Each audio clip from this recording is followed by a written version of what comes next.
Shalom saudara dalam Tuhan. Saudara, lagi-lagi Juma dibuat ketar-ketir dan tidak berkutik oleh apologet Kristen. Kali ini mereka tidak membahas tentang Yesus Kristus, tetapi mereka membahas tentang istri dari perspektif Islam dan Kristen. Apakah seorang suami boleh banyak istri atau tidak? Itu yang menjadi inti pembahasan. Saudara dalam Tuhan, tentu banyak poin yang perlu kita pahami bersama dan tentu banyak poin yang menjadi berkat bagi kita. Mari kita simak videonya terlebih dahulu, dan di akhir video nanti ada beberapa poin yang disampaikan oleh Bapak Bambang Nursena sebagai berkat rohani bagi kita yang harus kita pahami. Langsung kita lihat videonya dan pastikan tekan tombol like, tekan tombol subscribe dan share video ini supaya menjadi berkat bagi banyak orang.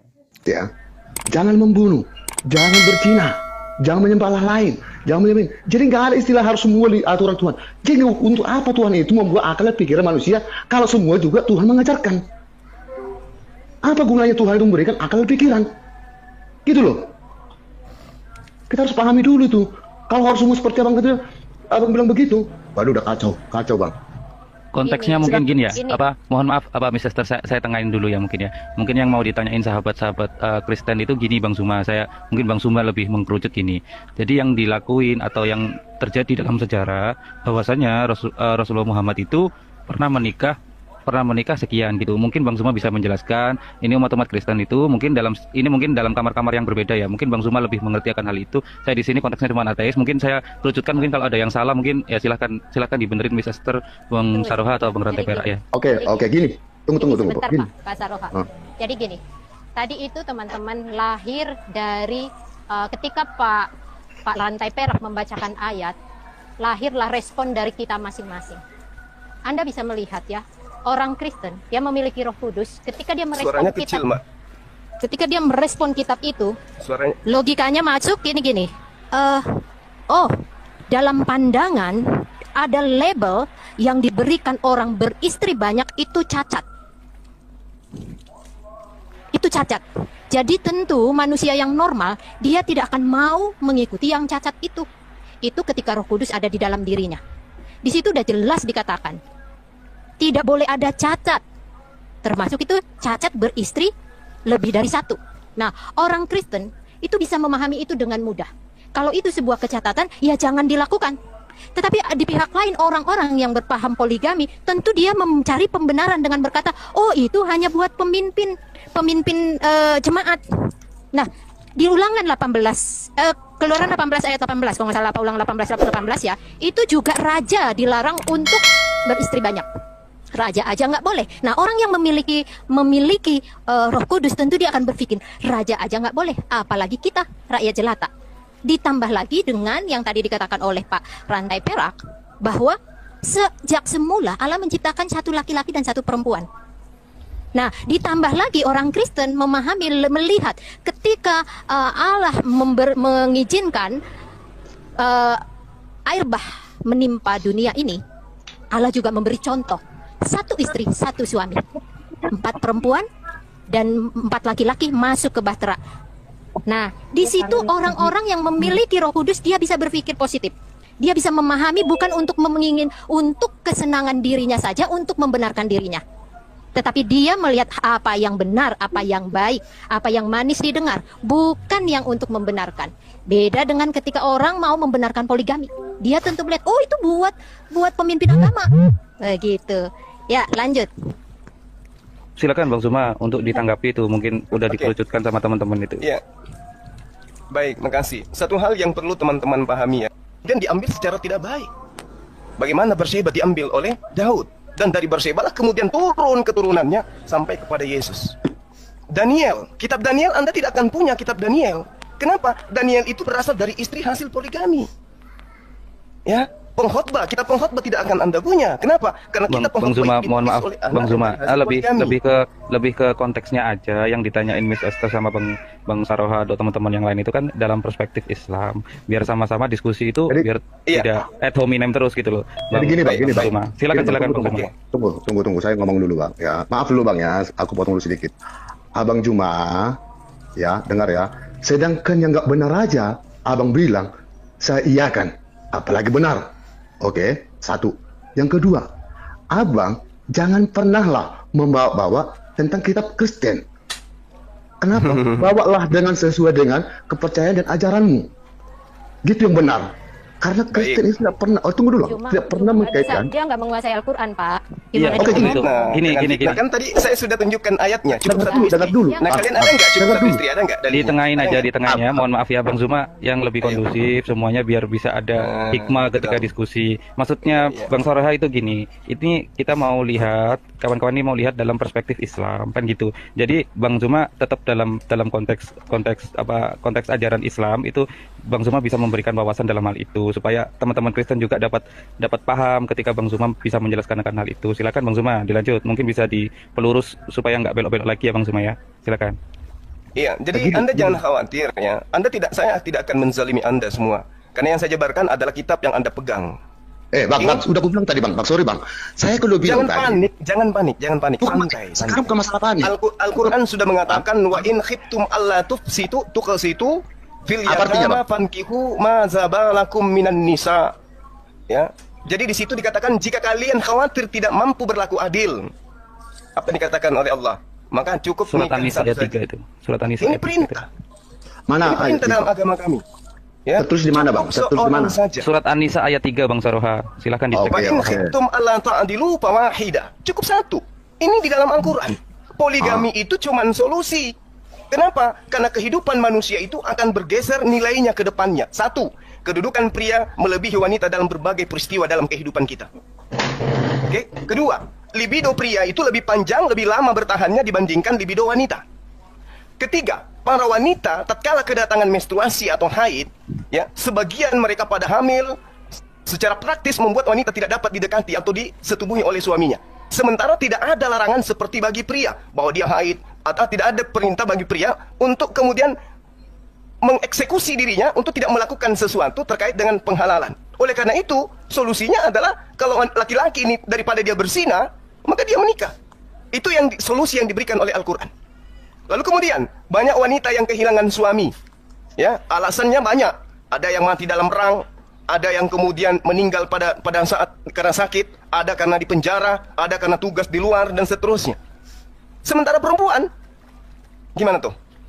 Jadi kita tidak bisa memungkiri, makanya saya katakan Islam ini ketika dipraktekkan seluruh dunia, maka tidak ada lagi pelacuran. Ketika poligami ini dipraktekkan, tidak akan ada lagi pelacuran. Nah, itu yang perlu saudara pahami. Tetapi kata Al-Quran, kalau kalian khawatir tidak bisa adil, cukup satu saja.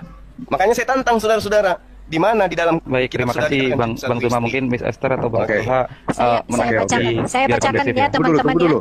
Gini Miss Esther ya. Saya bacakan dulu gini ya, kalau bisa itu. Miss Esther, gini kalau bisa ya dalam berargumen Al-Quran versus Quran jangan langsung dicampur dengan nanti ada kalau mau ke Alkitab versus Alkitab. Saya kan mau ngecek omongannya Pak Zuma ya. Saya cuma mau ngecek. Teman-teman saya bacakan buat kalian ya. Bila kalian khawatir tidak dapat berlaku adil terhadap anak-anak yatim perempuan. Bila apa? Bila kalian khawatir tidak dapat berlaku adil terhadap anak-anak yatim perempuan. Maka, lihat perintahnya, nikahilah dari perempuan-perempuan yang kalian sukai 2, 3, atau 4 titik. Saya ulang lagi ya, biar Anda merenungkannya. Bila kalian khawatir tidak dapat berlaku adil terhadap anak-anak yatim perempuan, maka nikahilah dari perempuan-perempuan yang kalian sukai. Ini perintah loh, nikahilah. Berdasarkan bahasanya, nikahilah itu perintah. Nikahilah perempuan yang kalian sukai 2, 3, atau 4. Itu titik. Saya lanjutkan. Lalu bila kalian khawatir tidak adil dalam kurung, dalam memberi nafkah dan membagi hari di antara mereka, maka nikahilah 1 orang perempuan saja. Jadi perintah yang pertama apa? Nikahilah 1, 2, 3, 4. Lalu kalau kamu nggak sanggup yang itu, nikahilah 1 orang perempuan saja, atau nikahilah budak perempuan yang kalian miliki.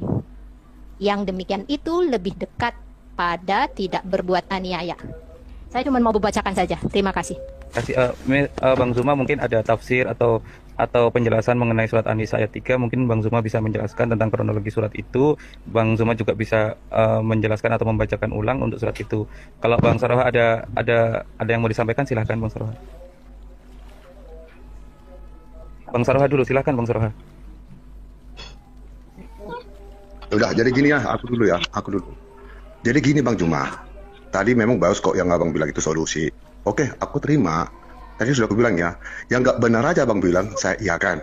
Apalagi benar, itulah solusiku. Nah kalau solusi abang, kita pakai akal dan pikiran yang sehat. Tuhan tidak pernah memberikan solusi seperti itu.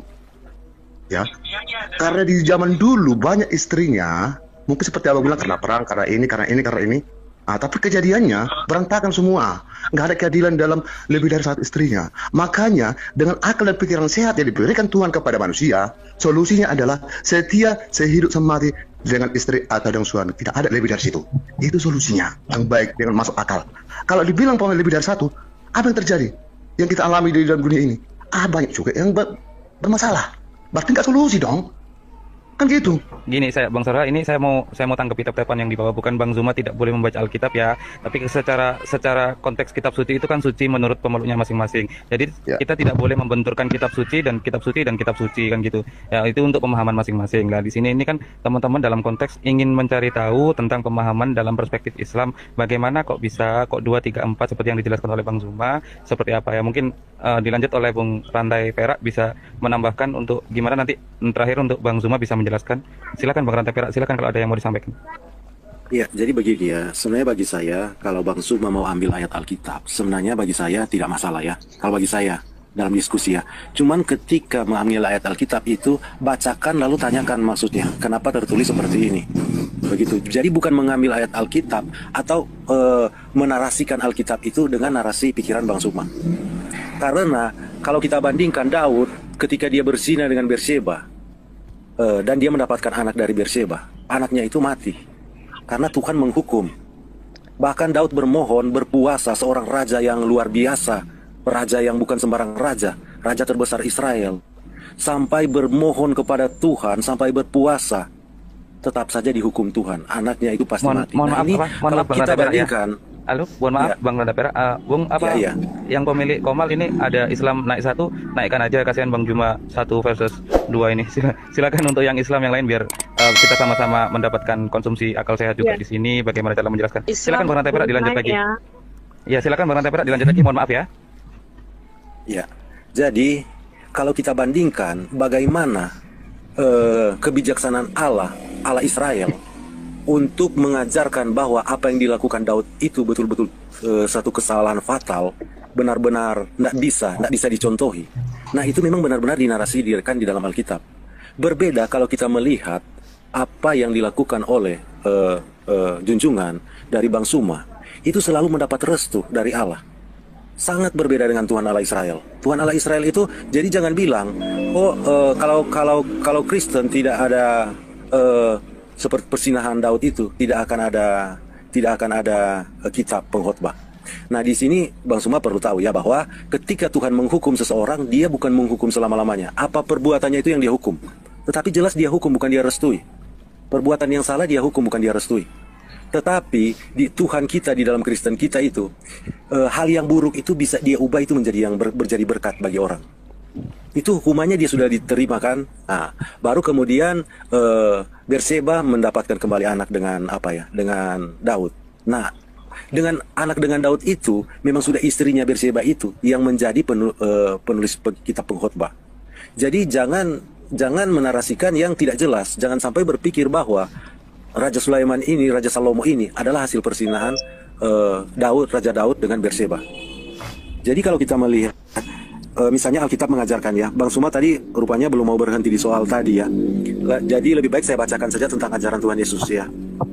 Maka saya baca di Markus 10 ya, saya mulai dari ayat 2. Maka datanglah orang-orang Farisi, dan untuk mencoba Yesus mereka bertanya kepadanya, apakah seorang suami diperbolehkan menceraikan istrinya? Jawab Yesus ya, tetapi jawabnya kepada mereka, apa perintah Musa kepada kamu? Jawab mereka, Musa memberi izin untuk menceraikan dengan membuat surat cerai. Lalu kata Yesus kepada mereka, justru karena ketegaran hatimu Justru garis bawah ya. Jadi kenapa perceraian ini terjadi? Kenapa Musa mengizinkan perceraian itu? Itu bukan mau atau Tuhan. Dengar ya, justru karena ketegaran hatimu lah, maka Musa menuliskan perintah itu untuk kamu. Sebab pada awal mula Allah menjadikan mereka laki-laki dan perempuan. Sebab itu laki-laki akan meninggalkan ayahnya dan ibunya dan bersatu dengan istrinya, sehingga keduanya menjadi satu daging. Demikian mereka bukan lagi dua, melainkan satu. Nah, kata satu daging ini menjadi satu daging, itu di apa ya, di Kejadian 2 ayat 24. Sebab itu seorang laki-laki meninggalkan ayahnya dan ibunya dan bersatu dengan istrinya sehingga keduanya menjadi satu daging. Nah, saya tambahkan sedikit ya tentang satu daging ini. Kata satu di sini yang digunakan echad. Jadi kekristenan itu bukan Tuhan itu bukan satu jumlah satu biji. Echad, kesatuan. Kata echad digunakan sini. Baru tentang yang tadi ya, yang 1 Timotius berapa tadi ya? Kita lihat ya. Saya lempar dulu aja ke Bang Zuma. Bang Sore kan udah dapat porsi juga. Ini memang nggak bisa memang. Ya, tunggu, ya kalau mau adu tunggu saya apa dulu? Saya selesaikan dulu. Oh, Bang Rantai Perak nih. Itu Silakan. rantai kayak di gereja nanti khotbah. Ya, saya selesaikan. Gak apa-apa, dulu. nanti porsinya nanti Supaya kita jangan elasin menggantung. Bang Zuma, silakan. Supaya Nanti jangan gantung, saya selesaikan dulu ya. Ya. Jadi Bang Zuma katakan tadi, itu hanya itu apa Bang Zuma bilang penjaga gereja atau apa itu ya Bang Zuma bilang tadi. Ini Bang Zuma saya bacakan kembali supaya lebih jelas di 1 Timotius 3 yang saya bacakan tadi. Di situ ada 7 ayat, ayatnya cuma ayat-ayat pendek-pendek.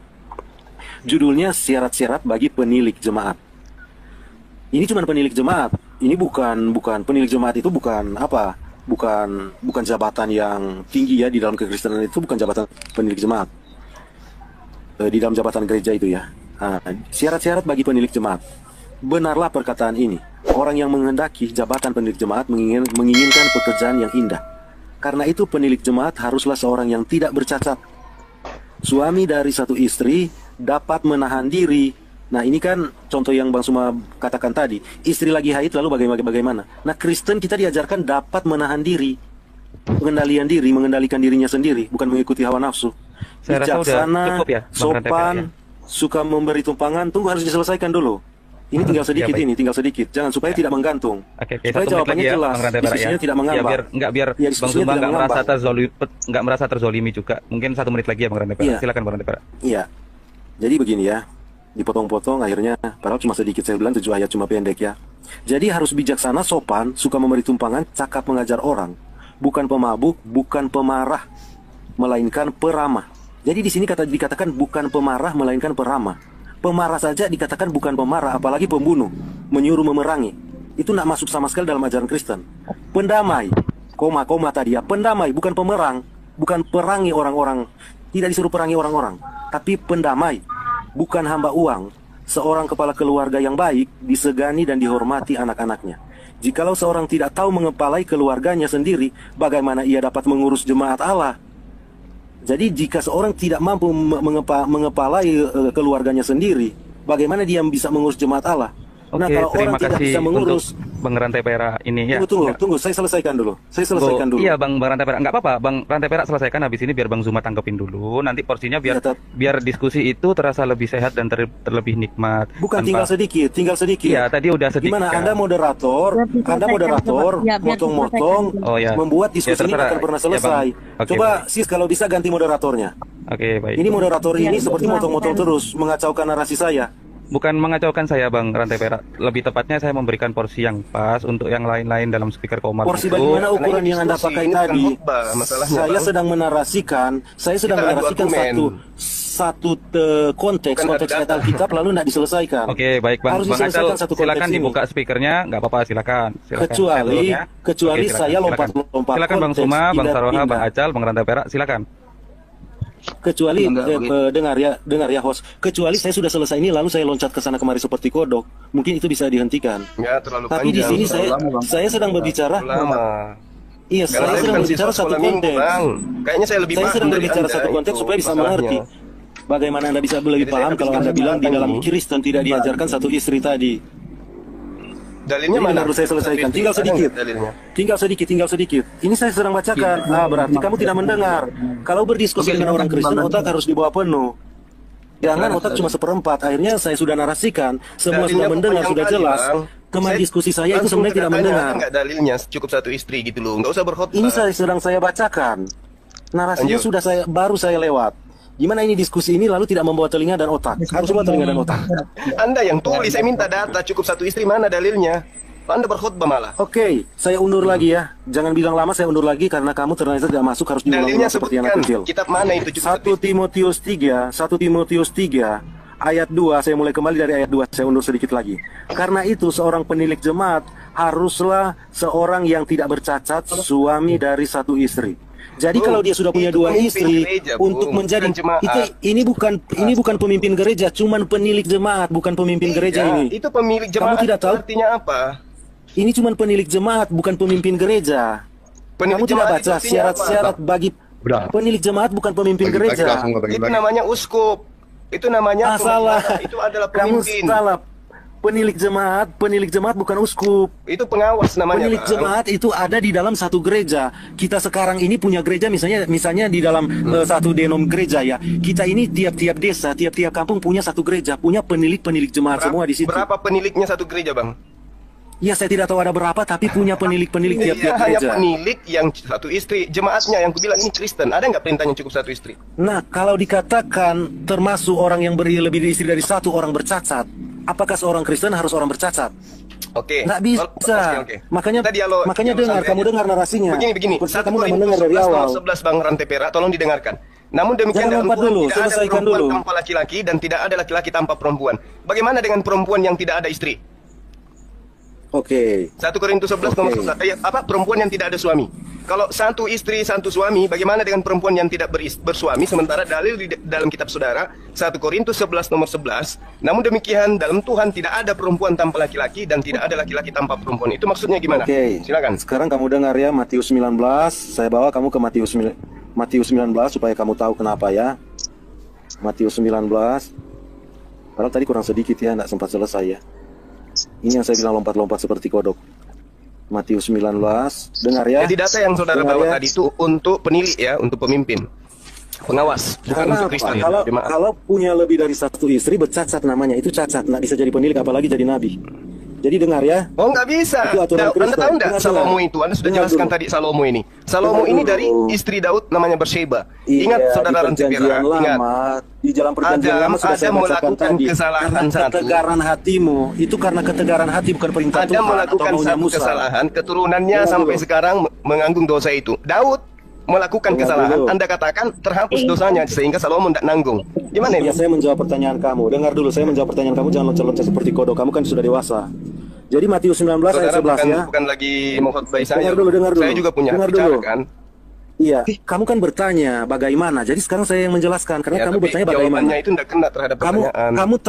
Kamu tahu ketika berbicara dengan saya lalu kamu tanya bagaimana dengan ini. Nah, yang saya harus merespon itu untuk menjawab bagaimananya itu yang kamu tanyakan. Sekarang saya akan jawab ya, Matius 19 ayat 11 dan 12, cuma 2 ayat ya. Akan tetapi Yesus berkata kepada mereka, tidak semua orang dapat mengerti perkataan itu, hanya mereka yang dikaruniai saja. Karena Ustadz tidak dikaruniai, Ustadz tidak bisa mengerti. Ayat 12, ada orang yang tidak dapat kawin karena memang ia lahir demikian dari rahim ibunya. Dan ada orang yang dijadikan demikian oleh orang lain. Dan ada orang yang berbuat demikian karena kemauannya sendiri oleh karena kerajaan sorga.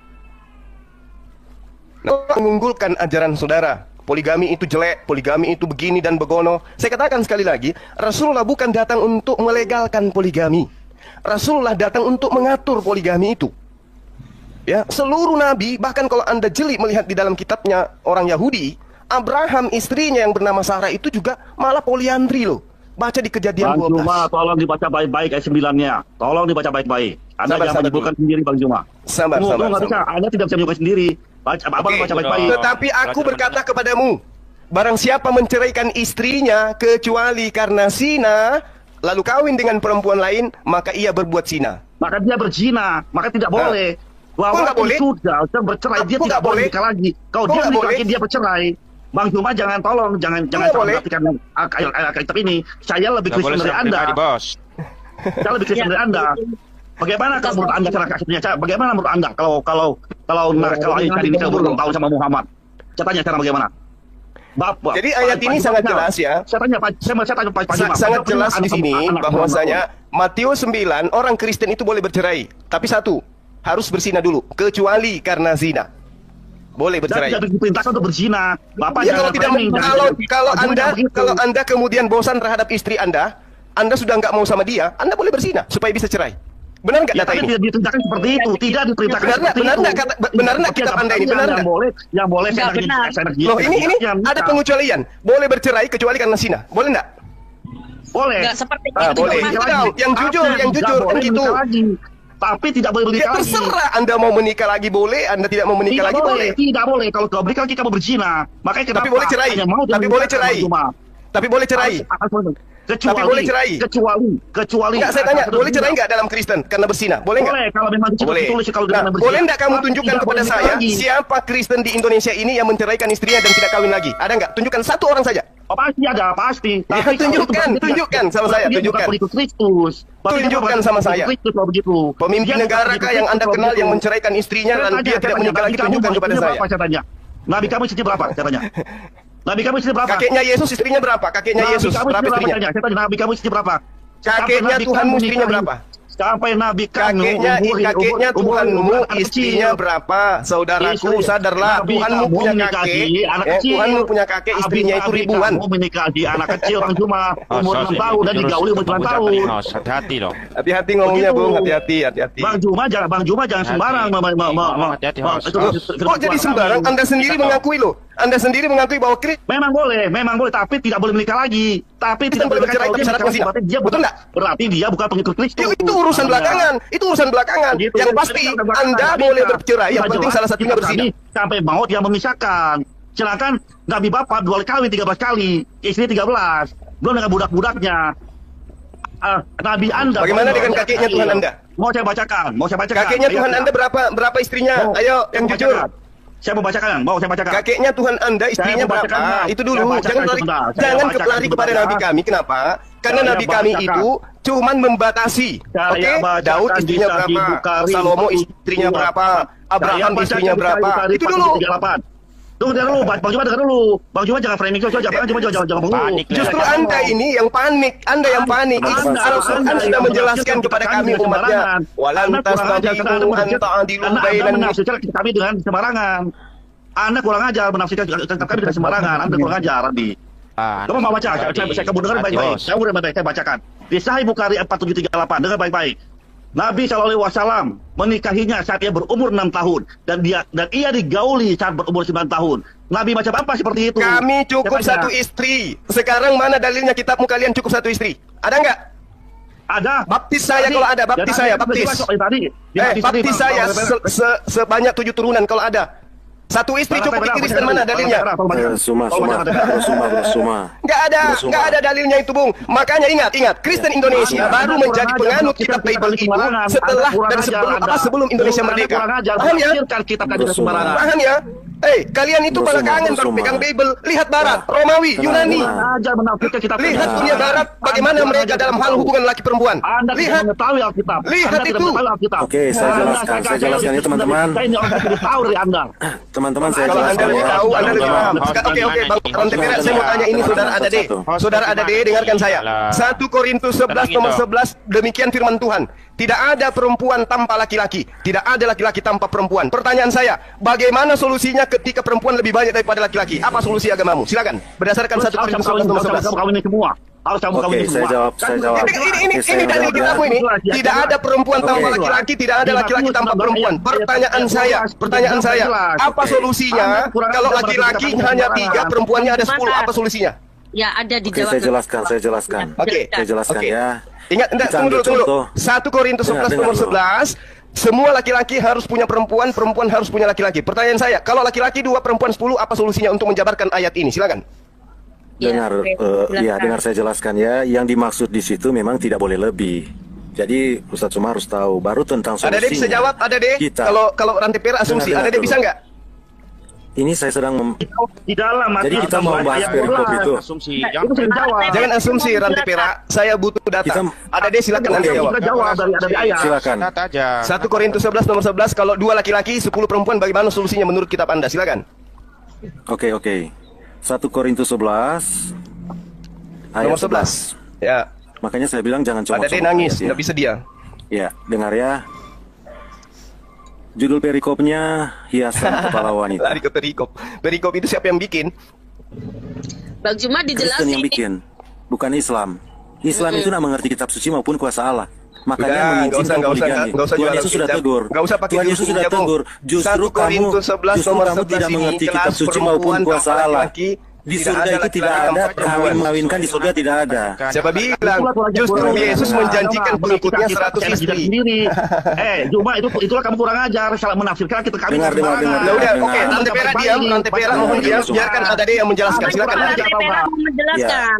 Jangan Rantai Pera, ada dia coba kau jelaskan 1 Korintus 11 nomor Kenapa 11. Pak? Silakan. Bang Jumanya kenapa Pak Rantai Pera? Saya dituduh menghujat, Bu. Oke. Saya dituduh menghujat, saya dituduh memfitnah. Saya minta dia luruskan. Silakan, Tidak Tante. menghujat, tapi Anda menafsirkan cerita kami. Silakan Anda berikan argumentasi terbaik Anda 1 Korintus 11 nomor 11. Silakan. Ya, silakan Pak Rantai Pera. Oke, Rantai Pera dengar pasti diam asumsi. semua ya, saya Rantai Pera jelaskan pasti ya. asumsi. Dia hanya Ya. mau Diam apa? semua, Saya mau saya ada di. jelaskan. Coba ada di. Itu kan menurut Pak Juma. Kenapa Kamu mau takut minta itu? jawaban? Jelaskan. Saya minta Saya ada mau dia yang jawab. menjelaskan, bisa nggak? Cuma saja Pak. Semua ini semuanya berani diskusi dengan saya. Terus terang saja memang dia tidak berani. Ya, saya nggak berani. Saya belum bertanya, Saya Suma. karena asumsinya panjang lebar. Nggak kenapa. Pak Rantai Pera. Ada dia, silakan ada dia tafsirannya, silakan. Saya bacakan. Biar Bang, Ya. saya bacakan. Dan Ya. juga bukannya pria diciptakan demi wanita, tetapi wanita demi 1 Korintus pria. 11 nomor 11. Maksudnya bukannya cewek perempuan lebih banyak, terus harus 1 menikahi Korintus semua. 11. Bukan seperti itu. 1 Masing-masing Korintus ada 11 satu. nomor 11, Bung. Namun bagaimanapun di dalam Tuhanmu tidak ada pria tanpa wanita, juga tidak ada wanita tanpa pria. Itu maksudnya itu harus satu, Bang. Satu sama Nah, satu. sekarang kalau Bukan prianya satu, 2, tidak 10 boleh. perempuan gimana Bukan solusinya? kamu. Saya tanya, Begitu. kalau Dengar, perempuannya dengar, cuma saya jelaskan. Dengar, ada deh. Dengar, Kalau saya laki-laki jelaskan. 2, 10 perempuan gimana ceritanya? Dengar. Dengar. Ustadz Suma, Ustadz, tunggu Ustadz ya. Saya jelaskan tentang ayat Ya, tadi yang silakan Ustadz minta tidak ya. Anda, silakan. Saya dengar. Sebab, iya. Ayat 11 ya. Iya. Ya, siapa ini yang bilang asumsi? Coba tolong Pasti turunkan asumsi. ya. Tengok aja Yang nanti. jawab Suma, siapa yang respon Ada tadi? bukti. Coba turun, Bang Jumanya asal ini tetap diturunkan saja dia. bilang asumsi. Kan Sekarang memang asumsi, itu tidak salah. Pasti asumsi. Dengar. Saya jamin Anda pasti asumsi. Kenapa Coba, harus dengar bikin dulu. asumsi? Padahal ketakutan. Ustadz Suma. Hijau Memang Ustadz Suma berani dengan saya. Baik-baik, karena Enggak boleh berani. kurang aja Bang Dia takut dengan saya. Bukan kurang ajar. Saya lebih paham Saya belum- daripada kalian. Itu Suma. masalahnya. Makanya Ustadz Suma. hati kalian itu sakit. Saya paham dari Anda. Suma. Suma. Teman-teman tunggu teman-teman. ya. Ayo silakan Teman-teman, saudara Rantai Pera asumsi, silakan. Saya ingin dengar asumsinya. Oke, dengar asumsi saya ini ya. Ya. Dengar asumsi saya ya. Dengar baik-baik Ya. asumsi saya. Oke, Bos. Namun kamu dengar sekaligus dengan penjelasan saya ya. Namun demikian dalam Tuhan. Tenang Ustadz tenang. Ustadz tenang ya Ustadz. Duduk tenang. Berapa menit? Namun Berapa menit? demikian, Tunggu, tentukan dulu berapa menit. Berapa menit? Ayo. Enggak, nanti kayak tadi, 30 menit. Berapa menit Anda ingin asumsi? 5 menit. Oke, Lihat 5 menit. waktu ya. Nanti saya 5 menit juga ya. Nggak bisa, karena Anda bertanya saya menjawab. Nggak bisa. Dia bertanya saya menjelaskan. Saya juga Nanti punya hak untuk tiba menjelaskan, waktunya, kan gitu. tiba waktunya Adil, saya saya bertanya, juga 5 kamu menit. menjelaskan. Tunggu, kamu 5 menit Yang ketika saya punya bertanya. saya 5 menit juga ya habis ini. Tunggu, iya, kamu 5 menit waktu saya bertanya. Kamu bertanya, saya menjelaskan. Makanya butuh waktu yang lebih untuk menjelaskan. Kalau kamu bisa tahu diskusi. Oke, baik. Sekarang dengar ya. Ingat fokus 1 Korintus 11 nomor 11. Oke, setelah ini saya bertanya ya. Kamu punya waktu 5 menit. Silakan. Namun demikian, dalam Tuhan tidak ada perempuan tanpa laki-laki. Dan tidak ada laki-laki tanpa perempuan. Apa sebenarnya makna kalimat ini? Makanya saya bilang, kita tidak boleh mencomot satu ayat dalam Alkitab, lalu menyimpulkan sesuai kebutuhan kita. Alkitab bukan kitab lain yang mencomot-comot lalu menyimpulkan sesuai kebutuhan. Yang dimaksud di sini tentang laki-laki dan perempuan. Laki pun tidak mungkin ada kalau tidak dilahirkan oleh perempuan. Kinju perempuan itu tanpa laki-laki manusia tidak akan memiliki keturunan, atau perempuan tidak akan dilahirkan kalau tidak ada keterlibatan laki-laki. Jadi laki-laki dan tidak ada laki-laki dan begini dikatakan di sini ya. Jadi tidak ada perempuan tanpa laki-laki dan tidak ada laki-laki perempuan. Itu yang dimaksud dengan sini. Jadi harus di konteksnya itu bisa dibaca di ayat-ayat sebelumnya. Nah, mungkin saya baru 1 menit tapi saya langsung bertanya. Oke, anggap saya tidak menggunakan waktu saya ya. Sekarang saya tanya ke Ustadz Suma. Saya yang sudah mengikuti Tuhan Yesus Kristus, yang sudah sangat sempurna, dengar diam ya, jangan tertawa karena ini akan menggoncang imanmu dan iman semua Anda orang. nggak bisa menjelaskan apa-apa selama 5 menit. Saya Ya, lanjut. Oh, Anda belum mengerti, saya jelaskan lagi ya. Oke. Namun demikian, dalam Tuhan tidak ada perempuan tanpa laki-laki, dan tidak ada laki-laki tanpa perempuan. Sekarang kita undur supaya tahu ya. Saya jelaskan seperti anak kelas 2 SD. Kita mundur tadi di ayat 11. Kita mundur di ayat 8. Sebab laki-laki tidak berasal dari perempuan, tetapi perempuan berasal dari laki-laki. Jadi benihnya memang laki-laki semua manusia ya. Dan laki-laki tidak diciptakan karena perempuan, tetapi perempuan diciptakan karena laki-laki. Sebab itu perempuan harus memakai tanda wibawa di kepalanya oleh karena para malaikat. Jadi saya sudah jelaskan makna ayat ini, artinya memang perempuan itu berasal dari mana? Berasal dari benih laki-laki. Begitu juga laki-laki bagaimana? Pertanyaannya gimana? Laki-laki bagaimana? Coba turunkan dulu yang motong itu ya. Jangan itu sama sekali. apa-apa, Itu seperti dia seperti apa ya? Biar banyak yang menjadi saksi gitu. Yang tidak sesuai mana? Coba Bang Suma, saya tanya lu, yang tidak sesuai mana? Lah, ini kan datanya saya setiap jelaskan. laki-laki ya harus ada perempuan, setiap perempuan harus ada laki-laki. Ya kan? Nah, sekarang kalau laki-lakinya lebih sedikit daripada perempuan, bagaimana dengan ayat ini? Solusinya. Nah, kamu sudah salah tentang ayat ini. Sebenarnya jawaban tadi sudah begini, saya. Bung, begini. Dengar dulu.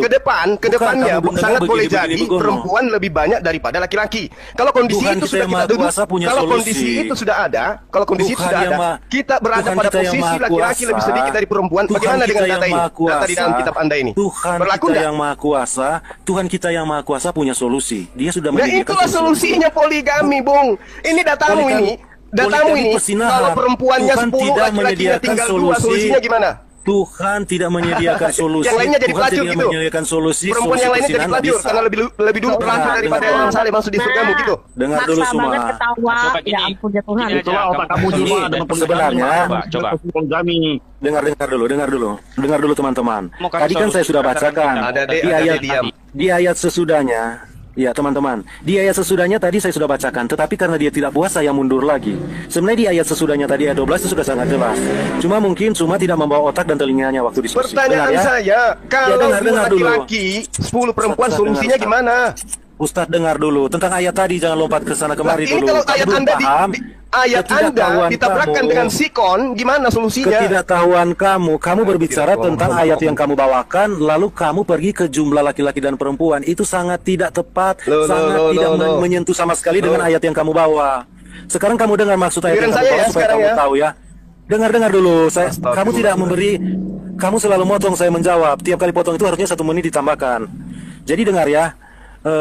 Jawaban dari 1 Korintus 11 ayat 11 tadi itu saya sudah bacakan dari tadi ya. Di ayat 12, sebab sama seperti perempuan berasal dari laki-laki, demikian pula laki-laki dilahirkan oleh perempuan. Jadi ini saya sudah jelaskan bukan jumlah laki-laki dan jumlah perempuan. Ini tidak berbicara masalah jumlah, tetapi Ustadz dari tadi terus menunjukkan kepada jumlah. Nah sekarang saya jawab tentang jumlah itu ya. Tuhan kita yang Maha Kuasa itu sudah mengantisipasi segala sesuatu. Dia tidak butuh suruh orang bersinah untuk supaya kalau ada kekurangan perempuan laki-laki boleh bersinah. Tidak pernah. Kita bisa ambil contoh-contoh waktu zaman perang. Zaman perang itu laki-laki yang tewas itu luar biasa. Tetapi remaja-remaja waktu itu yang Tuhan sudah persiapkan memasuki remaja itu luar biasa jumlahnya. Makanya akhirnya menutupi apa yang memang kekurangan. Tuhan kita yang Maha Kuasa memang sudah menyiapkan lebih dulu. Karena dia yang Maha anak Kuasa. remaja yang sudah baru tumbuh menikahi nenek-nenek yang masih gadis gitu. Tidak masalah menikahi lebih tua dari mereka. Istilahnya bukan nenek-nenek. Prajurit-prajurit perang itu yang punya istri, itu bukan prajurit tua-tua, orang-orang muda yang sudah layak untuk berperang. Tapi Tuhan juga sudah menyediakan solusinya. Karena banyak laki-laki yang akan mati waktu itu. Tuhan tidak menyediakan laki-laki yang hanya sedikit waktu itu. Jadi sama sekali bumi ini tidak stres karena laki-laki sudah habis. Tidak pernah terjadi itu karena Tuhan kita Maha Kuasa. Dia telah merancang segala sesuatu itu cukup. Dan kalau bicara soal jumlah laki-laki dan perempuan, data PBB 2010 itu laki-laki dan perempuan perbandingannya 100 banding 102. Dan kalau kita melihat survei, kebanyakan laki-laki perempuan yang suaminya meninggal itu banyak yang tidak menikah. Tetapi kebanyakan laki-laki yang istrinya meninggal itu terus-menerus menikah. 2 kali istrinya mati, 2 kali suaminya menikah. Jadi kalau kita lihat dalam di sini tetap sepanjang zaman itu terjadi keseimbangan. Jadi dunia ini tidak pernah seimbang karena Tuhan bisa jadi tidak seimbang kalau Tuhan itu tidak Maha Kuasa. Tetapi sepanjang perjalanan sejarah manusia, dunia ini terus seimbang. Jadi begitu. Jadi itu jangan karena untuk membenarkan sesuatu yang tidak dibenarkan, lalu mencari alasan-alasan, lalu jumlah perempuan lebih banyak. Tidak pernah ada jumlah perempuan lebih banyak. Selalu laki-laki cukup untuk perempuan. Perempuan cukup untuk laki-laki. Titik. Jadi sekarang saya boleh bertanya. Dari tadi saya menjawab terus. Saya tanggapi dulu. Sebelum kita lanjut, pastikan kembali tekan tombol like, tekan tombol subscribe, dan share video ini atau bagikan video ini supaya video ini ya menjadi berkat bagi banyak orang, dan melalui video ini semakin banyak yang mengerti kebenaran. Pertanyaan sekarang ke Ustaz Suma. Saya sudah jelaskan, apalagi yang kamu mau tanggapi. Kalau kamu belum, lalu kamu bilang kamu mau tanggapi. Saya tanggapi asumsi Anda dulu. Kamu perlu sedikit omega 3 untuk kecerdasan. Ada masalah. Saya tanggapi dulu. Saya sudah jelaskan, semua sudah dengar, jelas. Jangan berasumsi lah dalam menjawab. Gimana sih? Ya, saya tanggapi dulu ya. Asumsinya yang coba yang motong-motong ini kalau bisa, kamu sekarang saya sedang diskusi dengan Ustadz Suma. Kamu asumsi dari tadi asumsi apa? Saya bahkan membaca ayatnya dan menjelaskan sekali. Dengarkan, saya mulai tanggapan saya. Ya? 1 Korintus 11 nomor 3. Tetapi aku mau supaya kamu mengetahui hal ini, yaitu kepala dari setiap laki-laki adalah Kristus. Kepala dari perempuan adalah laki-laki. Dan kepala dari Kristus adalah Allah. Berarti perempuan itu harus punya suami, Bung. Karena kepala dari perempuan itu adalah laki-laki. Wajib hukumnya perempuan itu punya laki-laki. Berarti dia harus beristri nih. Ada nggak dalilnya bahwasanya kepala laki-laki itu adalah perempuan? Nggak ada. Tapi perempuan wajib menjadikan laki-laki itu sebagai pemimpin. Berarti mereka semua wajib punya istri, punya suami. Nah, di kitab saudara, di dalam 1 Timotius 2 nomor 14, lagi pula bukan Adam yang tergoda, melainkan perempuan itulah yang tergoda dan jatuh dalam dosa. Ini, apa ini namanya ini? Dosa itu menurut Bible Anda, perempuanlah yang kemudian dikutuk oleh Tuhan.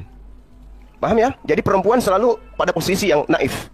Efesus 5 nomor 22 sampai nomor 24. Hai istri, tunduklah kepada suamimu seperti kamu tunduk kepada Tuhan. Oke? Jadi kalau suami ini mau poligami, istri harus tunduk. Ya, istri harus tunduk. Daripada suami kalian jajan di belakang kalian, sembunyi-sembunyi. Karena dalilnya ada. Efesus 5:22. Hai istri, tunduklah kepada suamimu seperti tunduk kepada Tuhan. Karena suami adalah kepala istri sama seperti Kristus adalah kepala jemaat. Dialah yang menyelamatkan tubuh. Jadi suami itu menyelamatkan tubuh istri. Karena itu sebagaimana jemaat tunduk kepada Kristus, demikian juga istri kepada suami dalam segala sesuatu. Jadi kalau suami kalian mau poligami, izinkan, kalian harus tunduk. Itu kenapa? Busa deh, kenapa? Kenapa harus tunduk? Nanya itu Bang Juma. Kenapa harus tunduk? Ajaran otak pezina yang bangga dengan hasil zinanya seperti itu. Enggak, ini kitab Anda loh yang mengatakan itu. Anda harus tunduk kepada suami Anda. Harus Anda tunduk kepada suami Anda. Lalu kemudian di dalam 1 Korintus 11 nomor 3 sampai nomor 9 yang tadi, kamu baca ayat 8-nya. Harkat laki-laki di mata Tuhan berada di atas perempuan. Kamu baca ayat 8 Juma nggak punya kitab. Kok nanti Anda bantah, nanti Anda bantah. Cuma saya bacakan ayat tunggu. Nanti Anda bantah, nanti Anda bantah. Dulu dong. Kamu jangan selesaikan dulu baru dibantah. Nanti. Demikianlah para suami berkewajiban untuk mengasihi istrinya sendiri seperti tubuhnya sendiri. Siapa yang mengasihi istrinya sendiri, dia mengasihi dirinya sendiri. Kamu jangan berhenti cuma di ayat-ayat yang kamu suka. Oke, sekarang saya minta kepada Anda. Oke, ada D, tolong tunjukkan kepada saya geledah dari kitab Kejadian sampai kitab Mimpi, kitab Wahyu, tunjukkan satu ayat Tuhan murka terhadap poligami atau mengharamkan poligami. 1, 2, sudah jelas di sini ditulis 3, kok. Maksudnya istri 4, bisa dia ngomong. 5. Mana ada, Keluar. Ada. Mana perintahnya? Mana larangannya poligami? Mana larangannya poligami? Tunjukkan kepada saya. 1, 2, Gak ada ilmunya dia. 3. Saya sudah bacakan tadi kan saya sudah bacakan tadi. Jadi nggak ada larangan poligami itu. Kenapa? Tuhan itu maha mengetahui ciptaannya, dia tahu hasratnya si rantai perak ini di belakang istrinya kayak mana. Makanya kalian bikin pabrik kondom. Kita orang Kristen, Dan ingat tuh, saya sebagai seorang muslim adalah lebih baik perempuan itu dipoligami, dinikahi sah halal daripada mereka menjadi pelacur. Dengar Paham ya? Dengar dulu. Ngomongin orang tuanya sendiri. Wah, ini bapak orang tua ini pakai ini. Ingat di dalam kitab saudara, barang siapa yang memandang wanita dan mengingini dalam hatinya maka dia adalah berzina. Ingat bapak ente, Bu, bapak ente ketika melihat ibu ente, itu dia mengingini. Paham ya? Seperti Anda adalah hasil sikut. Sebab itu seorang pria akan menjaga ayahnya dan ibunya. Mana dalilnya? Dan istri dan mereka akan menjadi satu daging. Akan menjadi satu daging, ya. Tidak ada tuh menjadi 3 daging, 4 daging, 5 daging, 3 apalagi 13 daging seperti Nabi kamu. Tidak ada. Tunjukkan kepada saya dalilnya Tuhan melarang poligami. Tunjukkan. Tunjukkan poligami, makanya kamu senang dengan poligami. Tunjukkan dulu, jangan begitu bicaramu. Dengar, jangan begitu bicaramu. Di Indonesia ini mayoritas Islam, tapi lebih banyak Kristen yang poligami. Apa? Mau bicara apa kamu? Oh, depan rumah saya nih. Ini depan rumah saya nih. Suara saya sedang didengarkan sama dia. Staf saya banyak yang poligami. Staf saya banyak poligami. Ayo. Mungkin mana? Bro. Yang mempraktekkan poligami itu justru dari pihak kalian. Di depan istri sok suci, tapi di belakang apa yang kalian lakukan? Dengar, baru-baru ini kita dihebohkan. Baru-baru ini kita dihebohkan pasukan coklat ribut membunuh sesamanya domba. Hidup membunuh sesamanya koten. Itu kasus apa? Hei, kasus apa mereka saling bunuh? Muta itu dari siapa? Muta itu dari siapa? Siri itu dari siapa? Islam Al-Quran itu sangat memahami manusia. Itu makanya dia disebut wahyu. Coba Ustadz Abdul. Ayo. Ustadz Abdul. Lucu Anda lucu. Yang lebih banyak mempraktikkan poligami itu justru kalian dari Kristen. Tadi saya sudah bacakan. Baru-baru ini Indonesia dihebohkan kasus pembunuhan. Gara-gara apa? Poligami. Sekarang saya minta, mana dalilnya di dalam kitab kalian? Baik yang kalian ambil dari agama lain maupun yang dibuat dari Romawi. Tunjukkan larangan poligami, ada nggak? Larangan poligami ada nggak? Harus punya satu istri, bisa mengendalikan diri. Nggak ada. Rantai perak, tunjukkan dalilnya pelarangan poligami ada nggak? Nabi Anda sudah tidak lolos untuk menjadi penilik jemaat. Untuk penilik jemaat Nabi Anda sudah tereliminasi. Jemaat apa? Jemaat penyembahan kepada Yesus. Karena penilik jemaat harus punya istri, mampu mengendalikan diri, istri. Jadi wanita-wanita kalian harus tunduk kepada suami-suami kalian sama seperti kalian tunduk kepada Tuhan kalian. Memiliki banyak istri. Jadi kalau mereka mau poligami, Anda harus turun. Anda harus dengarkan mereka. Itu untuk penilik jemaat itu harus itu di kitabmu loh, Ibu. Bisa mengendalikan diri. Dalam hal ini Nabi Anda tidak lolos. Seperti itu. Bahkan untuk penilik jemaat saja. 1 Korintus 14 nomor 34. Jika mereka ingin mengetahui sesuatu, baiklah mereka si perempuan ini menanyakan kepada suaminya di rumah, sebab tidak sopan bagi perempuan untuk berbicara dalam jemaat Tuhan. Oke? Paham ya? 1 Timotius 2 nomor 12. Ya, aku tidak mengizinkan perempuan mengajar dan juga tidak mengizinkan memerintah laki-laki. Hendaklah perempuan itu berdiam diri. Paham? Jadi suami kalian itu di rumah satu istri. Tapi kalau di luar rumah, jangan dibilang. Anda boleh berkacamata ke Eropa sana tuh. Penyakit AIDS itu dasarnya dari agama mayoritas agamanya apa? Orang Kristen kalau di dalam rumah satu penyakit AIDS, penyakit kelamin, itu agamanya apa? Yang tertinggi nilai AIDS itu mayoritas agama apa? Seperti Muhammad, itu yang kamu maksudkan. Orang luar. Ya, cuma kamu lihat Nabi kamu sendiri begitu. Kasihan. Nangis. Pertama, Anda tidak bisa menunjukkan di kitab Anda bahwa satu istri, Anda nggak bisa tunjukkan. Kedua, tunjukkan kitab Anda larangan poligami, Anda nggak bisa tunjukkan, ya kan? Tapi kalau suami harus hadir laksana Tuhan di hadapan istri, ada dalam kitab saudara. Paham ya? Bang Zuma, izin Bang Zuma. Tenang, Ustaz. Tadi kayaknya dia lebih pintar. Coba tolong jelaskan dong apa yang ditanyakan oleh Bang Zuma tadi. Coba. Kan dia perempuan itu, mungkin dia tahu. Pokoknya tiap hari dia menangis ini, periksa dompet, periksa kantong celana suami, tanya, gimana Ki Ayah? Ayah lagi di mana? Dengan siapa? Itu kamu kemana? Kok belum pulang? Pasti sibuk begitu istri ini, ibu ini. Pasti sibuk. Tenang Ustaz. Kalau poligami itu dilarang oleh Tuhan, maka Kristen tidak akan penting pengadilan agama. Nggak perlu Kristen pengadilan agama. Kenapa? Karena tidak ada kasus Kristen itu. Kalau kita mau ikuti maunya. Tapi faktanya yang lebih banyak cerai, yang lebih banyak poligami, justru dari mereka. Di mana Kristen punya pengadilan agama? Pengadilan agama yang saya tidak perlu data, fakta yang saya bicarakan, Oke, fakta yang saya bicarakan. Sekarang tunjukkan data di dalam kitab Anda larangan poligami. Ada nggak? Sekarang kita bertanya ya kepada Ustadz Zuma. Tunggu dulu. Ada nggak di dalam kitab saudara pelarangan poligami? Ada nggak? Saya Nggak ada kan? waktunya saya bertanya. Sudah Jawab saya dulu tunjukkan dong ayat pertanyaan tadi. Bang Zuma. Tapi Kenapa kamu datang diskusi tidak bawa otak dan telinga. Saya sudah jawab. Ya. Bahkan 3 kali saya jawab tadi. Ngeles lagi. Ya mana dalilnya di dalam kitab saudara? Baik kitabnya agama orang yang Anda ambil, pelarangan poligami ada nggak? 3 kali untuk anak SD kelas 2 sudah paham. Begitu Ustaz. Mana dalilnya Kenapa kamu jawab pelarangan apa? poligami? 3 kali Terus. dijawab. 3 kali disampaikan jawabannya. Anak SD kelas 2 sudah paham. Ibu, Makanya nanti Ustaz Suma, coba Anda tanya kalau mau suami diskusi Anda. bawa Di telinga, luar dia bawa tidak otak. pernah enggak. Begitu. Di dalam Kalau dia dia satu mengatakan istri. tidak pernah, apa Di dasar- luar dia dasar 4 istri pidana? seperti Muhammad. Karena di kitab Begitu saudara itu maksud tidak ada kamu. larangan poligami. Maksud kamu ada orang Kristen di luar itu dia setia, di dalam dia setia, Di barat, di luar di dia seperti barat, ya, di Muhammad barat, 4 istri. di barat. Ketika anak gadis Jadi itu maksud pamit kamu dari rumahnya, jadi maksud apa yang dia kamu, bilang ibunya orang sama bapaknya. Kristen itu di Anakku dalam jangan rumah lupa dia bawa kondom setia. ya. Jadi kamu dengar ini. Jadi menurut Mereka kamu lebih yang dulu tadi, Kristen orang daripada Kristen Anda, itu oke? di dalam Anda rumah. nanti Kristen Orang setelah Kristen di dalam Kristen rumah itu datang ke setia, sini. setia karena punya Barat satu lebih istri. duluan mempraktikkan Ketika ajaran dia keluar Kristen itu. seperti Muhammad. Jadi 4 jangan Anda perempuan. menghujat Begitu maksud poligami. kamu, ya? Jangan. Bang Rantai Karena begitu. Yesus itu Kalau berasal menjawab dari data, istri hasil jangan poligami. kasih data. Ah, Jadi ya. begitu maksud kamu. Gitu. Maksud kamu begitu. Orang Kristen ada. Iya, saya Orang minta menurut datanya kamu, di dalam kitab Kristen saudara larangan ada. poligami Dengar, kemana? Ayo dong, jawab Orang data. Kristen menurut Anda Bacot aja. ada orang Kristen di rumah satu setia. Berarti setianya satu istri. Ketika di luar dia seperti Tapi Muhammad, di luar? 4 istri yang tidak setia. Itu ya seperti Muhammad, Lah, 4 istri yang kalau tidak dia setia. sama Itu seperti maksud kamu. baginda Rasulullah Muhammad Sallallahu Alaihi Begitu. Wasallam, tidak masalah. Oh, iya, Itu iya, perintah saya terima Tuhan. itu. Oke. Makanya aku minta mana larangan Tuhan di dalam kitab betul. kalian larangan poligami ada nggak? Betul. Ada nggak larangan poligami di kitab Anda? Ada nggak? Menurut perintah berarti Tuhan Anda itu menurut munafik. semua. Berarti Anda Seperti munafik. ada orang Kenapa? di luar rumah Kenapa Anda punya munafik? banyak istri. Sarah Gitu. saja Di itu dalam rumah poliandri, setia, Bung. di dalam rumah setia, Sarah di dalam tapi di kitab luar kalian, rumah kitabnya itu, orang Kristen di dalam yang diambil rumah dari itu, Septuaginta. Anda nggak ada yang Sarah, ini penistaan, ibunya ini Nabi sudah Ishak penistaan. itu difitnah Di mana poliandri. Dua suaminya Kamu sesaling. bilang tadi Paham? poliandri. Alah. Kamu bilang tadi poliandri. Di mana Sarah poliandri? Kamu ini sudah penistaan terhadap Sarah kamu ini.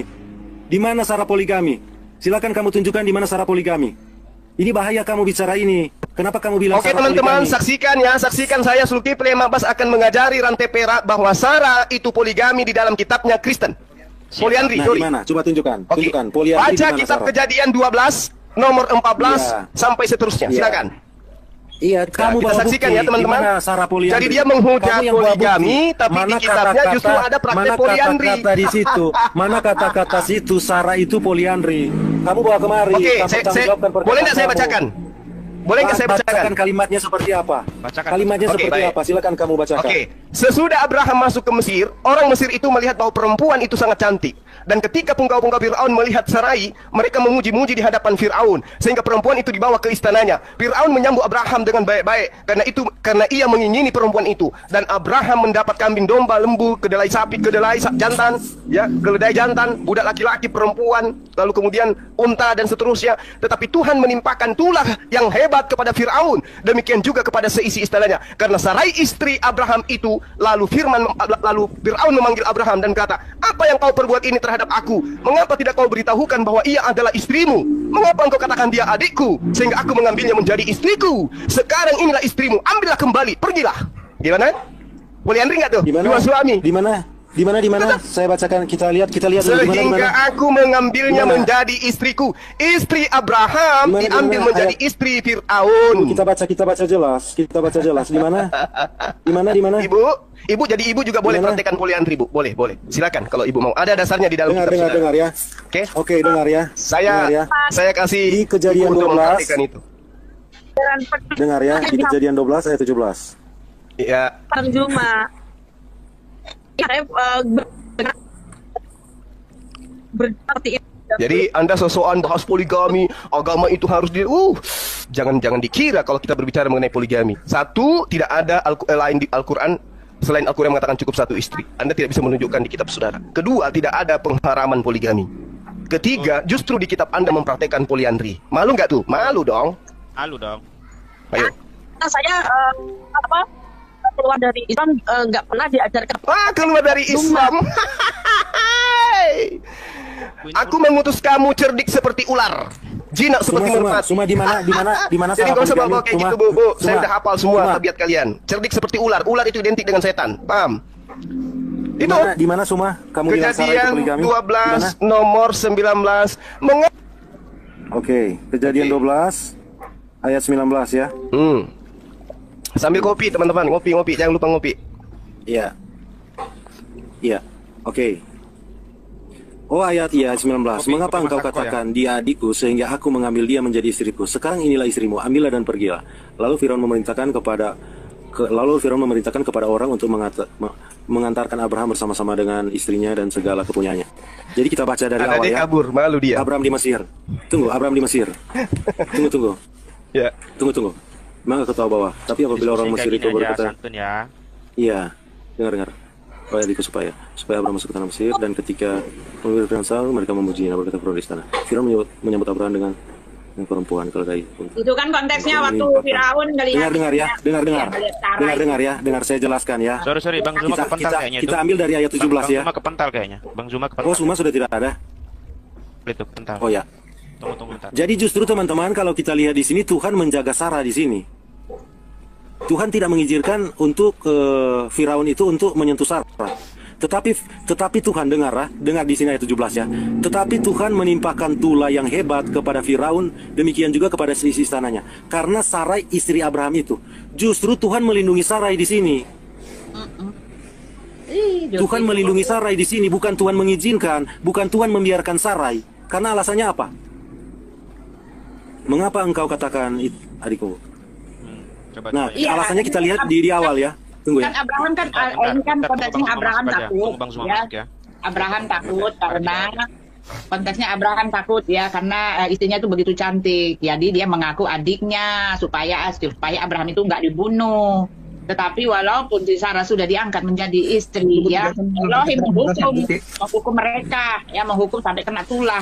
Bagaimana Anda mengatakan itu poliandri? Itu hukuman buat orang yang seperti itu. Ini Pak Juma nih gila ya. Memang kalau kita lihat ya, kalau kita lihat di zaman raja-raja ya, begini ya teman-teman. Kalau kita lihat di zaman raja-raja dulu sangat banyak istri. Karena apa? Itu bukan karena mereka bernafsu kepada perempuan, bukan karena seks, tetapi karena kekuasaan, untuk mengokohkan kekuasaan. Jadi wanita-wanita dari segala bangsa-bangsa yang tidak mau menjalin hubungan dengan seorang raja yang besar, mereka memberikan perempuan-perempuan mereka dari kerajaan mereka atau perempuan-perempuan yang cantik kepada raja. Untuk diberikan kepada raja sebagai hadiah. Nah, itu untuk menjalin hubungan baik dengan raja ini supaya raja ini tidak menyerang mereka dan menindas mereka. Dengar dulu Acal, kamu ini nak tahu, kamu ini buta huruf, nak tahu kitab suci, sama seperti yang Tuhan katakan. Justru karena kamu tidak mengerti kitab suci maupun kuasa Allah, makanya ajaran kalian ajaran yang melanggar firman Tuhan Allah Israel. Semua yang dilarang oleh Tuhan firman Tuhan Allah Israel di dalam Alkitab, dilawan oleh ajaranmu semua, dilanggar oleh semua ajaranmu. Itu intinya. Cuplikan video Bapak Bambang Nursena, beliau menyampaikan beberapa poin yang perlu kita pelajari dan perlu kita simak, serta menjadi berkat dalam kehidupan kita pastinya. Mari kita simak di video berikut. Ya, Shalom Alaikum Bismillahirrahmanirrahim. Salam sejahtera untuk saudara-saudara dalam Kristus. Jadi sebetulnya iman kita tentang Yesus itu clear ya, karena itu sudah berjalan selama 20 abad sejak gereja mula-mula pada zaman Alkitab, kemudian pada zaman murid-murid yang nulis Alkitab, artinya murid-murid para rasul, sampai konsili-konsili gereja awal ketika gereja menghadapi ajaran-ajaran bidat. Itu sudah clear. Jadi intinya iman Kristen meyakini berdasarkan ajaran para rasul, ya tentu yang ini jelas sekali bahwa Kristus itu sepenuhnya Allah, sebagai firman dari Tuhan sendiri. Dan yang kedua sepenuhnya manusia, ketika Kristus itu datang ke dunia dikandung oleh Bunda Maria. Dan dalam hal ini maka iman kita mengajarkan bahwa Kristus sepenuhnya sebagai Allah itu tidak merujuk kepada kemanusiaannya yang kelihatan, tetapi kepada firman Allah yang sudah ada sebelum segala sesuatunya ada. Sesuai dengan apa yang disebutkan dalam Injil Yohanes pasal 1 ayat 1. Pada mulanya adalah firman, dan firman itu bersama-sama dengan Allah, dan firman itu adalah Allah. Nah, siapa firman yang bersama-sama dengan Allah ini? Apa perannya? Ayat 3 menjelaskan segala sesuatu dijadikan oleh Dia. Tentu dijadikan oleh Yesus sebagai firman yang kekal tadi, bukan dijadikan oleh kemanusiaan Yesus. Ya, dan tanpa Dia, tanpa firman Allah itu tidak ada sesuatu pun yang jadi dari segala yang telah dijadikan. Nah, itulah yang di dalam bahasa teologi disebut praeksistensi putra Allah. Jadi Yesus sudah ada sebelum segala sesuatu ada, karena Dia firman Allah. Allah menciptakan dengan firman-Nya, dan tidak mungkin kalau firman itu ada kemudian setelah Allah. Nah, sebetulnya disebut firman di sini bukan sekedar kata-kata verbal, ya. firman di sini sebetulnya bahasa aslinya itu logos. Logos itulah yang menjadi bahasa kita logik, logikos, logika. Jadi firman itu sesungguhnya adalah kemahasabdaan Tuhan. Jadi sabda atau firman itu tidak hanya berarti kata-kata verbal atau efek atau akibat dari kata-kata. Kalau akibat dari kata-kata ya alam semesta ini, langit, bumi, laut seisinya ini kan diciptakan oleh firman Allah. Jadilah terang, maka terang itu jadi. Jadi itu efek dari firman tadi. Tetapi Yesus itu firman itu sendiri. Nah, jadi dengan demikian tidak mungkin kalau firman Allah itu tidak kekal. Karena kalau firman Allah tidak kekal berarti ada waktu di mana Allah sebagai the existence, sebagai wujud sudah ada, firmannya belum ada. Berarti kan pernah ada waktu di mana Allah tidak punya firman, dan itu tidak masuk akal kan. Nah, ketika firman itu menjadi manusia, dia dikandung oleh perawan Maria tanpa campur tangan seorang laki-laki. Artinya bahwa Yesus itu sepenuhnya manusia. Jadi jangan orang salah paham, oh, Tuhan kok lapar, Tuhan kok haus, Tuhan kok dicobai. Yang dicobai, yang haus, bahkan yang mati, itu bukan keilahiannya. Maka dalam Alkitab disebutkan sangat jelas sekali, dia yang dibunuh dalam keadaannya sebagai manusia. Karena firman sendiri benar-benar menjadi manusia, bukan setengah manusia. Firman itu telah menjadi manusia dan tinggal di antara kita. Dan kita telah melihat kemuliaannya, yaitu kemuliaan yang diberikan kepadanya sebagai anak tunggal Bapa, penuh kasih karunia dan kebenaran. Ini saya kira clear sekali. Maka ketika gereja menghadapi ajaran sesat Arius, ya, ketika gereja menghadapi ajaran sesat Arius yang mengatakan bahwa pernah ada waktu di mana anak Allah itu tidak ada, gereja langsung berkumpul. Nah, waktu itu kan belum ada perpecahan, ya, gereja itu masih tahun berapa, Pak? Tahun 325. Jadi waktu itu belum ada aliran-aliran gereja, belum ada perpecahan gereja, karena perpecahan gereja itu baru terjadi tahun 451. Jadi waktu itu yang namanya gereja itu ya semua gereja Katolik dan semua gereja Ortodok. Artinya apa? Bukan Katolik sebagai institusi yang sekarang ini berpisah dengan gereja Ortodok atau Ortodok yang berpisah dengan Katolik, tidak. Tapi sifat gereja yang adalah universal. Artinya berlaku bagi semua bangsa, berlaku bagi semua kaum, itu arti katoolon, gereja yang bersifat Katolik. Begitu setiap gereja itu bersifat Ortodok. Artinya gereja itu menganut ajaran lurus yang diterus sampaikan tanpa putus dari para rasul. Makanya kalau ada gereja Roma, ya gereja di wilayah yurisdiksi Roma, gereja di wilayah yurisdiksi Antioquia, seperti yang diceritakan dalam Alkitab, ya, bahwa orang-orang mengikut Yesus itu pertama kali disebut Kristen itu kan di Antioquia. Kemudian dari Antioquia ke Roma, dari Roma Konstantinopel, kemudian di situ ada Alexandria. Jadi semua gereja sudah kumpul jadi satu. Lalu mengatakan tidak bisa, Arius itu salah. Karena apa? Kalau firman itu pernah tidak ada, berarti pernah ada Allah tanpa firmannya. Masa Allah pernah tidak punya firman? Kalau Allah pernah tidak punya firman, berarti Allah pernah tidak bisa mencipta. Jadi Allah dengan firmannya, dengan rohnya itu kekal. Itu kira-kira apa yang kita bisa pahami dari ajaran Kristen yang paling dasar tentang siapakah Yesus Kristus. Baik, Tuhan, video ini kita boleh simak apa yang menjadi pembahasan antara beberapa orang apologet Kristen dengan Juma. Mereka membahas tentang istri dari perspektif Kristen dan juga Islam. Apakah seorang suami boleh banyak istri atau tidak? Itu yang menjadi pokok pembahasan dalam video yang barusan kita simak bersama. Dan tentu saja ya kita sudah paham apa yang diajarkan masing-masing apologet menurut agama mereka, menurut kepercayaan mereka. Nah, saudara Tuhan, berbicara tentang istri dalam iman Kristen, itu kita paham bersama bahwa seorang Kristen atau seorang suami di dalam kekristenan tidak boleh banyak istri, hanya boleh satu istri, ya, kecuali kalau istrinya sudah meninggal atau cerai karena masalah lain, ya, tapi itu pun tidak sembarang masalah juga. Tapi utamanya kalau misalnya pergi lebih dulu daripada suami, akhirnya suami boleh menikah lagi, dan itu lagi-lagi tidak boleh lebih dari satu gitu loh. Intinya di dalam kekristenan seorang suami harus memiliki satu istri saja. Itu sudah cukup saudara dalam Tuhan, ya. Kalau kemudian di agama lain boleh lebih dari satu, itu menurut mereka itu keyakinan mereka dan itu sah-sah saja. Kita tidak bisa angkat bicara tentang itu. Itu menurut perspektif agama mereka, dan itu ya sah saja, kita harus hargai hal itu gitu loh. Tetapi kita harus ingat bahwa di dalam kekristenan, ya, seorang suami tidak boleh beristrikan lebih dari satu gitu loh. Jadi itu peraturan di dalam iman Kristen, ya, itu peraturan di dalam Alkitab, ya. Jadi saudara dalam Tuhan, ya, dari pandangan-pandangan yang mereka sampaikan di video tadi, apa yang menjadi tanggapan saudara, apa yang menjadi komentar saudara, silahkan tulis di kolom komentar. Tuliskan tanggapan dan komentar yang baik, yang positif, terutama tanggapan dan komentar yang memuji, memuliakan nama Tuhan di atas kerajaan sorga. Nah, saudara dalam Tuhan, di kesempatan juga saya kembali ingatkan kita supaya kita tetap semangat dalam menjalani hari-hari kita. Pastinya ada banyak hal yang diperhadapkan dengan kita hari-hari ini, entah itu suka, entah itu duka.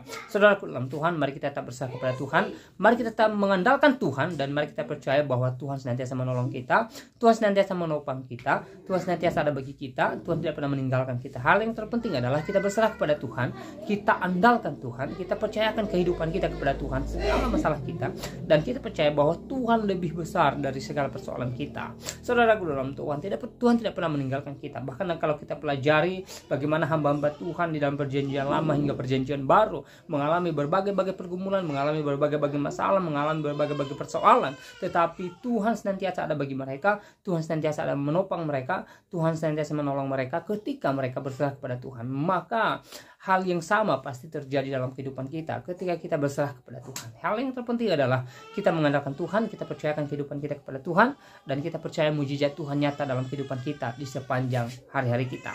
Saudara dalam Tuhan, segala suka dan duka yang kita alami, mari kita syukuri. Jikalau kita sedang berduka cita, mengalami berbagai goncangan, berbagai masalah, mari kita bersuka cita, mari kita bersyukur kepada Tuhan, karena melalui masalah, melalui persoalan-persoalan yang menghadang langkah kita, iman kita diperkuat oleh Tuhan, iman kita semakin dekat kepada Tuhan, kita semakin mencari Tuhan. Dan kalau kita sedang bersuka cita, kita sedang diberkati, kita sedang mengalami berbagai anugerah saudara dalam Tuhan, mari kita bersyukur, karena sumber sukacita kita, sumber berkat dalam kehidupan kita adalah Tuhan Yesus Kristus. Jadi segala sesuatu mari kita syukurin, dan mari kita berserah kepada Tuhan Yesus Kristus. Dalam Tuhan, saya tidak terlalu panjang lebar menyampaikan pesan video ini. Semoga video singkat ini memberkati kita, dan Tuhan Yesus Kristus memberkati kita semua. Shalom.